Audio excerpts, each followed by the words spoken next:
오늘 말씀은 사도 베드로가 룻바와 욥바에서 행한 두 가지의 놀라운 사건이 기록되어져 있습니다. 먼저 첫 번째 사건은 8년간 중풍병을 앓고 있었던 애니야를 고쳐주었던 치유의 사건, 그리고 다음의 사건은 죽은 다비다, 오늘 본문은 도르가라고도 번역되는 그 도르가를 다시 살린 사건입니다. 우리는 이 사건을 통해서 희망이 없이 살아가는 현 시대 삶 속에 하나님은 어떠한 희망을 더해주시고 또 베드로의 치유의 사역이 오늘날 우리에게 또 왜 성탄의 기쁨처럼 희망이 되는지를 오늘 말씀을 통해 함께 그 은혜를 나누고자 합니다. 먼저 첫 번째로는 예수 그리스도께서 너를 낫게 하시니 라는 말씀을 중심으로 포기된 8년을 일으키시는 하나님의 은혜이죠. 오늘 32절을 보면 룻다라는 곳에 애니야라는 사람이 있습니다.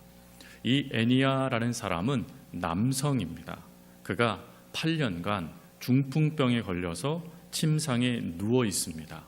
근데 침상에 누워 있다 보니 그의 이름의 뜻이 하나님을 찬양하다라는 뜻이지만 안타깝게도 그는 찬양보다 아마 탄식 아니면 푸념, 더 나아가서 원망하는 일이 그 8년간의 세월일 것입니다. 특별히 8년 동안 병마에 시달렸으니 그의 믿음이 아마 바닥을 칠 정도의 그러한 상태 가운데 놓여져 있었겠죠.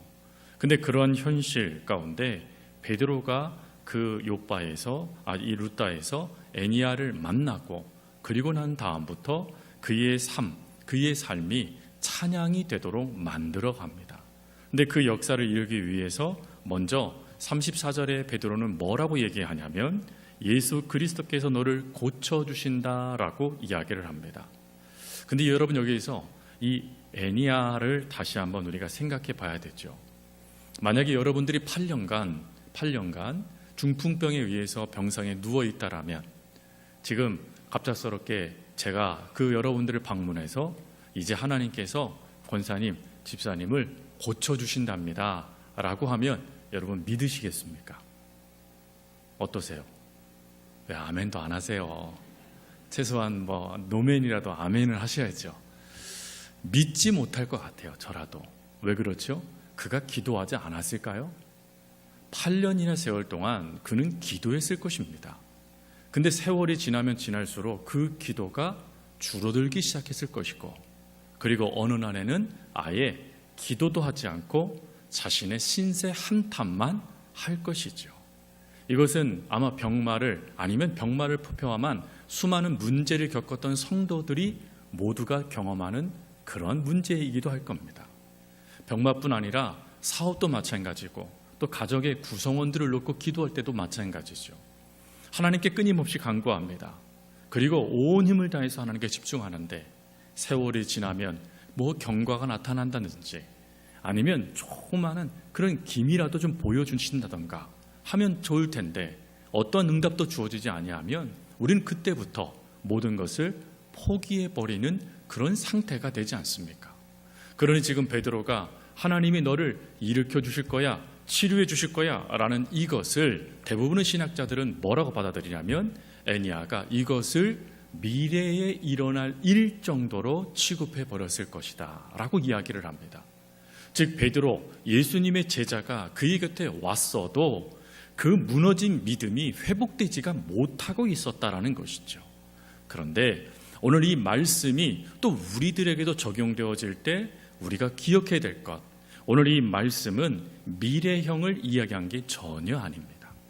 오늘 이 말씀의 시제가 현재 시제형으로 쓰여져 있습니다. 그럼 뭘 의미하는 것이죠?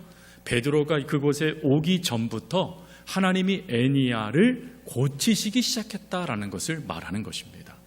즉 지금 이 자리에서도 베드로가 말하고 있는 그 자리에서도 지금 하나님은 애니야를 고치시는 중이시다라는 뜻을 말하는 것이에요.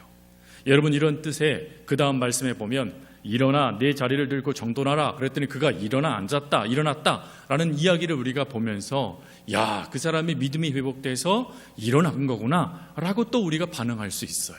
그러나 우리는 잘 알죠. 한 번 무너진 믿음은 그렇게 쉽게 회복되지 못합니다. 한번 바닥을 치신 이들, 바닥을 쳤으니까 다시 발 디딛고 일어날 것, 다시 앞으로 튀어 오를 것만 남아있다.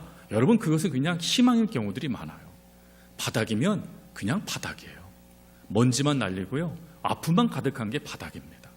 그것에서 믿음이 다시 회복되려면 강력한 무엇인 능력이라든지 아니면 어떤 역사가 이루어져야 돼요. 베드로 그걸 알고 있었습니다. 왜요? 그도요, 강력한 예수님의 만남의 역사 때문에 회복됐잖아요. 도망갔습니다. 예수님을 눈으로 볼 수도 없었고 부활하신 예수님을 만날 수도 없는 상태였어요. 그래서 도망치듯 간 곳이 갈릴리였습니다. 예, 바닥인 것이죠, 그의 인생이. 근데 바닥인 그의 인생에 주님이 찾아오셔서 먹을 것을 주셨고, 그리고 숯불을 피워서 그를 따뜻하게 해주셨고, 심지어 사명을 맡기셔서 그를 다시 하나님의 사역자로 세워주셨어요. 강력한 하나님의 만나주심. 이 만나주심이 얼마나 능력이 있는다는 것은 베드로가 이미 경험했기 때문에 잘 알고 있었습니다. 그래서 지금 이 애니야, 그 병이 오래되어 38년 된 명자처럼 나를 저 안에 넣어줄 사람이 없습니다 라고 하며 신세 한탄할 수밖에 없는 그에게 베드로는 한 가지의 일을 더합니다. 그게 뭐냐면 하나님이 치유하신다라는 것을 끝나지 않고 그 다음 말씀에 일어나라는 말을 하잖아요. 근데 여기서 일어나다라는 이 원 단어는 강하게 잡아 일으키다라는 뜻이에요. 즉 베드로가 지금 너 일어나라 라고 명령한 게 아니라 그가 그 명령에도 반응할 수 없는 믿음의 상태라는 걸 알고 강제적으로 그의 손을 붙잡고 일으켰다라는 걸 말하는 것입니다. 즉 베드로의 믿음, 그 강한 하나님의 향한 믿음과 그를 향한 하나님의 뜻을 깨닫고 그가 그 자리 속에 그대로 누워있어 누군가의 도움을 받으며 살아가는 인생이 되지 않게 하기 위해서 베드로는 강제적으로 그를 일으켰다라는 것이에요. 그 일으킴의 역사로 그가 일어나게 되어졌다라는 것입니다. 그런데 여기서 우리가 또 기억해야 될 것이 하나가 있죠. 베드로가 이 모든 것을 행하고 나아갈 때 누가 그를 낫게 해주신다라고 말씀했습니까? 본문에 보니까 예수님이.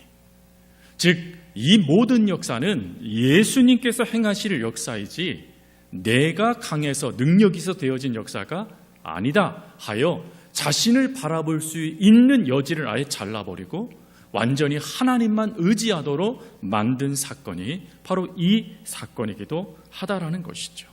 그리고 여기서 끝나지 않고 그 다음에 자리를 정돈하라라고 이야기합니다. 여러분이 자리를 정돈한다라는 것은 오늘날 우리를 따지고 보면 그 정리하는 것이네 하는 걸 끝나겠지만 유대 문헌에 의해 보니까 이 자리를 정돈하는 것은 어떤 의미를 담고 있냐면 완전히 회복되어 독립하다라는 의미를 담고 있습니다.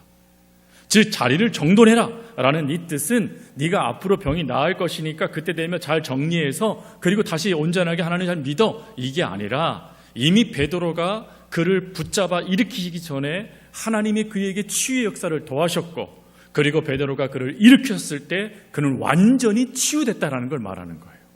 그래서 완전히 치유됐으니 더 이상 남의 도움을 받는 인생, 더 이상 그 인생이 멈춰졌던 그때의 모습으로 되돌아가지 말고 하나님이 다시금 너에게 허락하신 인생의 삶을 살아가라 하는 것이 바로 자리를 정돈하라라는 뜻입니다. 성도 여러분, 우리들도 신앙생활에 나아갈 때 인생이 멈추는 것을 경험하는 이들이 있어요. 어느 순간 내 생활, 내 삶이 딱 끊어지듯이 고통 가운데 내 삶이 멈춰버리는 삶을 경험하는 성도들도 있어요. 그래서 누군가의 도움이 아니건 또 하나님의 그 국률하신 은혜가 아니고는 도무지 살 수 없는 그저 절망의 한 구렁텅이에 빠진 듯한 그런 절망을 맛보는 성도들도 있을 거예요. 근데 그런 성도들에게 오늘 하나님 주시는 메시지는 무엇입니까? 왜 이 말씀이 우리에게 희망입니까? 하나님이 그런 우리를 치유하고 계신다라는 거예요. 즉 그런 우리를 그대로 방치하지 아니하시고 치유하고 계실 뿐만 아니라 완전히 치유되어 그 삶이 회복되어 더 이상 중단된 삶이 아닌 연속되어져 은혜를 누리는 삶이 되도록 하나님이 역사하신다 하는 그것을 분명히 깨닫게 하시기 위한 말씀이 바로 이 애니야에게 주셨던 은혜 우리에게 주시는 은혜다라는 것입니다. 그러니 혹 내 삶이 중단됐듯 아니면 애니야처럼 내 삶이 멈춰진 듯 한 상황을 겪는 성도님들이 있다면 포기하지 마세요. 무엇을요? 하나님의 치유하심을 믿는 믿음을 포기하지 마십시오. 하나님은 치유하시고 회복하시고 그리고 일상의 기쁨을 누리도록 역사해 주십니다. 그러니 그 은혜를 의지하며 살아가는 저와 여러분이 될 수 있길 바랍니다. 그리고 두 번째는 더 큰 은혜가 나타났죠. 바로 다비다야 일어나라 라고 말하는 이것, 즉 죽음도 막지 못하는 하나님의 은혜의 그 말씀이 두 번째로 기록되어집니다. 여러분, 도르가 다른 말로 다비다라고 말하는 이 여인을 오늘 본문은 무엇이라고 표현하고 있냐면 여제자다라고 표현하고 있습니다. 신약 성경에 여제자라고 표현된 표현은 딱 이 본문밖에 없습니다. 근데 이 여제자다라고 말하는 이 여제자의 삶을 인정해주는 그 삶을 먼저 그가 어떤 삶을 살았는지를 이야기하는데 그게 바로 선행과 구제하는 일이 쉼이 많더니라는 것입니다. 여기에서 여성도들 가운데, 특별히 남성도든 여성도들 가운데 하나님 앞에 리더가 되는 이들은 어떤 삶을 살아야 되는지를 보여주는 중요한 기준이 됩니다. 가끔 리더들이 실수하는 것 중에 하나가 뭐냐면 말로 모든 것을 행하려고 하는 실수를 할 때가 많아요. 행동이 결여된 말로만 모든 것들을 이루려고 하는 경향들이 리더가 되어지면 불쑥불쑥 나타납니다. 그런데 오늘 이 도르가 다비다를 통해서 하나님께서 우리들에게 주시는 메시지는 리더는 말이 아닌 행동으로 복음을 실천하는 자들이다 라는 것입니다. 중요한 건요, 복음을 실천하는 자들이라는 거예요. 하나님께서 저희 교회에도 리더들을 허락해 주셨죠. 하나님께서 저희 교회에도 리더들을 통해서 교회를 세워가도록 역사해 주셨습니다. 그 리더들의 가장 중요한 행동은 뭐냐? 복음을 실천하는 거예요. 내가 원하는 걸 행동하는 것이 아니라 하나님이 원하시는 것을 행동하는 것, 하나님이 기뻐하시는 일을, 그 일들을 감당해내는 것, 그게 복음의 실천이라는 것입니다. 이 당시 로마가 지배하던 이 당시에 과부들은 생계를 걱정하여 오늘 내일의 삶을 온전하게 유지할 수 없었던 이들이었어요. 완전히 방치된 자들이었고, 그리고 죽음의 고통이 그의 삶 속에 늘 다가오던 이 사람들이었어요. 근데 이 당시에 모든 사람이 다 힘들었기 때문에 이 과부들을 돌아보는 이들이 극히 적었다라는 것입니다. 근데 그때 하나님을 믿는 이 여제자 도르가가 그 모든 삶을 온전하게 이 복음을 실천하는 데 집중하여 그들을 건져내는 일을 감당했다라는 것입니다. 그리고 그 역사에 그 안타까운 죽음이 다가왔지만 하나님은 어찌하십니까? 이 도르가를 살리시고자 역사하세요. 그래서 베드로를 하나님께서는 그곳으로 오게 하시고, 그리고는 베드로를 통해서 하나님의 귀한 역사를 이루어 갑니다. 그런데 여기에도 베드로가 의식적으로 의도적으로 행하는 행동이 하나가 있었습니다. 그게 뭐냐면 예수님 드러내기입니다. 지금 여러분, 죽은 사람을 살려내는 거예요. 만약에 제가 죽은 사람을 살려낸다면 믿으시겠어요? 저라도 안 믿죠. 아니, 불가능한 말이에요. 아니, 있을 수도 없는 일이에요. 근데 지금 불가능한 이 일을 베드로가 이제 행하잖아요. 그러면 사람들의 눈이 누구에게 집중됩니까? 중풍병자는 아무것도 아닌 거예요. 죽은 자를 살려냈으니 그 영향력은 말할 수 없을 정도로 컸을 것입니다. 마치 바울이요 안진뱅이를 살려내고 안진뱅이를 일으키게 됐을 때 그 주변에 있던 많은 사람들이 바울과 바나바를 보고 뭐라고 그랬어요? 제우스다 라고 이야기하면서 신으로 대우하려고 했지 않습니까? 그 일이 베드로에게 일어나지 않겠습니까? 똑같이 일어날 수 있는 것이죠. 그래서 베드로가 의도적으로 예수님을 드러내기 위해서 무엇을 선택하냐? 예수님이 행하신 대로만 움직입니다. 먼저 그는 무엇을 하냐면 이 모든 것이 하나님께로부터 주어진 것이다 라는 것을 분명히 하기 위해서 기도합니다. 기도했죠. 근데 기도하기 전에 먼저 행한 것이 하나가 있어요. 그게 뭡니까? 우리 같이 읽었죠, 본문에. 뭐를 했죠? 다락방에 올라갔나요? 먼저 예수님이 하신 그대로 한 것 중에 하나가 뭐냐면 사람들을 물리칩니다. 사람들이 그 자리에 있게 하지 못합니다. 왜? 자칫 잘못하면 그들의 잘못된 감정, 또 그들의 잘못된 시선, 그 모든 것들이 하나님의 영광을 가릴 수 있기 때문인 거죠.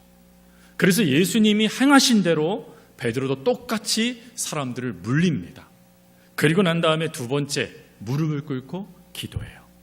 여러분, 기도한다라는 이 기도했다라는 이 기도가 놀랍도록요, 통성으로 기도하다라는 뜻이에요. 그러니까 읊조렸다는 게 아니에요. 기도를 실제로 읊었다라는 겁니다. 하나님 앞에 드렸다라는 걸 말하는 거예요. 사람들이 들리도록 기도한 걸 말하는 것입니다. 왜 그랬을까요? 조용히 기도할 수 있잖아요. 묵상으로 기도할 수 있잖아요. 예, 자신에게 집중되는 모든 것들을 차단해 버리는 겁니다. 오로지 하나님께로만 이 모든 것들이 집중되도록 베드로가요, 기도로서 하나님께 올라가요. 그런 다음에 세 번째, 마지막으로 예수님이 하신 대로 또 세 번째 합니다. 그게 뭡니까? 예수님이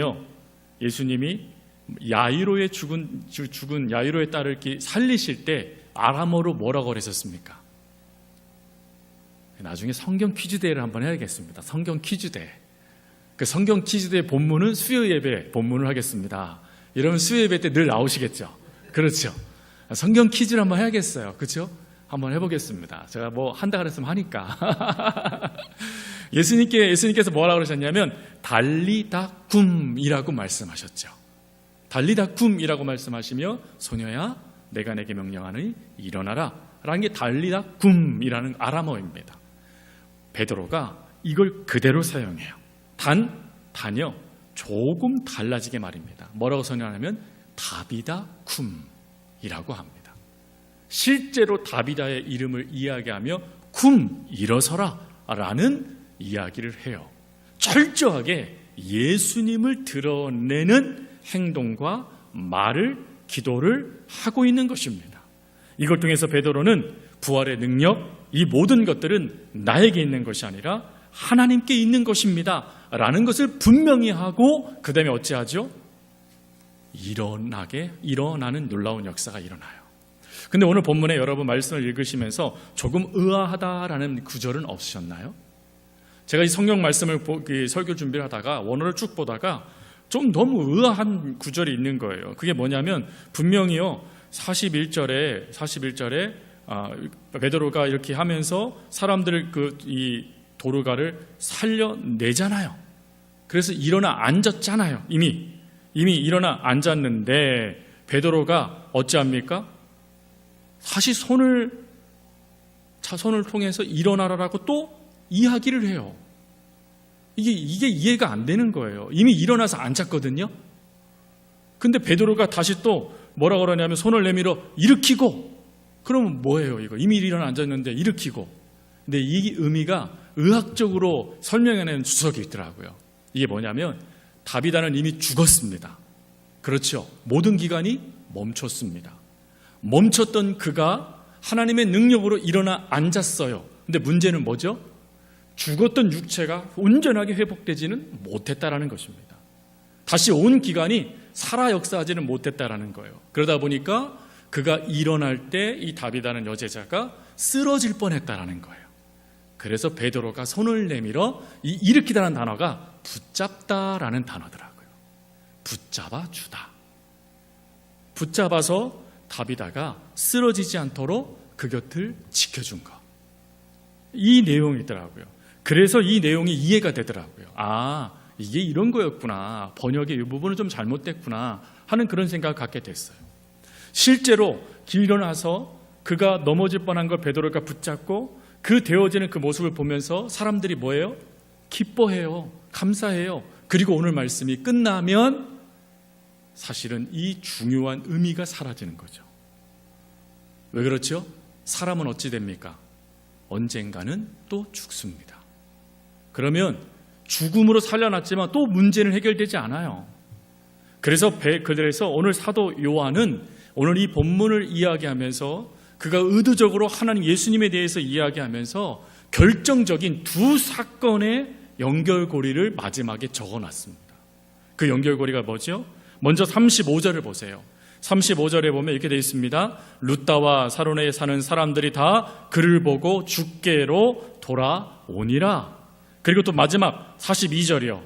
온 욥바 사람이 알고 많은 사람이 주를 믿더라. 즉 에니야가 중풍병에서 고침받은 사건과 다비다가 하나님의 은혜 가운데 죽었다가 살아난 데에는 하나님의 분명한 목적이 있으셨다라는 거예요. 즉 치유, 그것이 목적이 아니라 그 치유를 뛰어넘는 하나님의 놀라운 섭리, 구원의 역사가 있었다라는 걸 말해주고 있는 것입니다. 근데 우리는 뭐에 집중을 해요? 이 치유에만 집중을 하는 거예요. 사람이 살아난 부분에만 집중하는 거예요. 그러나 오늘 본문은 분명하게 두 사건의 결론을 분명하게 적어놓고 있어요. 주를 믿더라, 많은 사람들이 주께로 돌아오더라. 돌아오더라, 믿다라는 단어가 똑같은 단어예요. 둘 다 믿었다라는 거예요. 그럼 뭘 말하는 것입니까? 결국 에니야를 하나님이 살리신 이 사건, 너무 놀라운 일이지만 이보다 더 놀라운 것은 룻다와 사로네는 사람들이 주님을 믿게 된 것, 다비다가 다시 죽었다가 살아난 이 놀라운 사건, 너무나 경이로운 일이지만 이 경이로운 일들보다 더 경이로운 일은 욥바에 있는 사람들이 주님을 믿게 된 것, 이게 경이로운 거라는 거예요. 그래서 신학자들은 이 부분을 이렇게 설명을 했습니다. 육체의 치유는 일시적이다. 에니야도 다비다도 결국 다시 죽었을 것이다. 그러나 영혼의 구원은 영원하다. 누가는 독자들에게 무엇이 진정으로 영구적인 기적인지를 보여주고 싶었다. 무엇이 진정한 기적인지, 무엇이 진정으로 하나님이 기뻐하시는 것인지를 보여주고 싶었다라는 것이에요. 여러분, 오늘 이 말씀을 통해서 하나님은 우리에게 주시는 말씀, 하나님이 여러분들에게 복을 주실 것이고, 하나님은 여러분들을 또한 기적적으로 치유해 주실 것이고, 여러분의 인생의 삶에 하나님의 응답들을 더해 주실 거예요. 그러나 거기가 목적이 아니라는 거예요. 그것은 또 다른 하나님의 구원을 위한 수단이 된다라는 거예요. 근데 수단에만 머물러 있으면 자칫 하나님의 구원의 역사를 놓치는, 구원을 오히려 구원의 길을 막아서는 모습이 우리들에게 나타날 수 있다는 것이죠. 그래서 사랑하는 성도 여러분, 하나님의 응답이 여러분들에게 주어졌다면 먼저 감사하세요. 그리고 감사함으로 끝나지 말고 그 감사하는 모습을 통해 누군가가 하나님을 알 수 있도록 여러분들의 삶을 보여주어야 된다는 것입니다.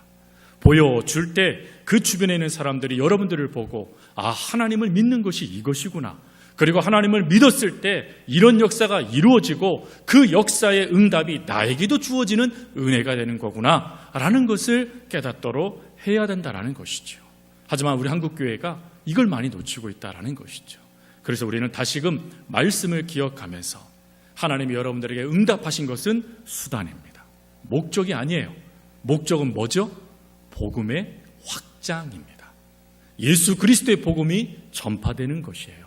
그러니 은혜 받았으면 멈추지 말고 또 입 싹 닦지 말고 그걸 가지고 복음을 전하면서 수많은 이들에게 하나님을 증거하는 자녀가 되어야 된다. 베드로처럼 하나님을 드러내는 사역자가 되라라는 것입니다. 말씀을 정리합니다. 오늘 말씀은 크게 두 가지 사건이죠.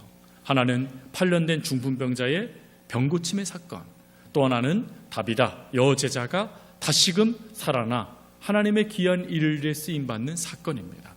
그러나 이 두 사건은 하나님의 목적 가운데 단지 이 사람들을 치유하고 회복함이 목적이 아니라 이걸 통해서 하나님의 복음이 확장되어져 수많은 영혼들이 구원받게 하시기 위함이 하나님의 목적입니다. 그러니 사랑하는 성도 여러분, 먼저 여러분들이 하나님의 이 은혜를 누리십시오. 그리고 그 은혜를 누린 것을 여러분의 삶으로 멈추지 말고 많은 이들에게 나누어 주십시오. 그러면 그 모습을 보면서 수많은 이들이 하나님께로 돌아오게 되어지고, 그 돌아온 그 영혼들을 보면서 하나님은 여러분들의 그 순종의 모습을 기뻐하시고 또한 하늘의 상급을 여러분의 삶 속에 더하여 주신다는 것이죠. 그러니 이걸 믿고 그렇게 살아갈 수 있는 저와 여러분이 될 수 있기를 간절히 주님의 이름으로 부탁드립니다. 우리 우리 기도하겠습니다.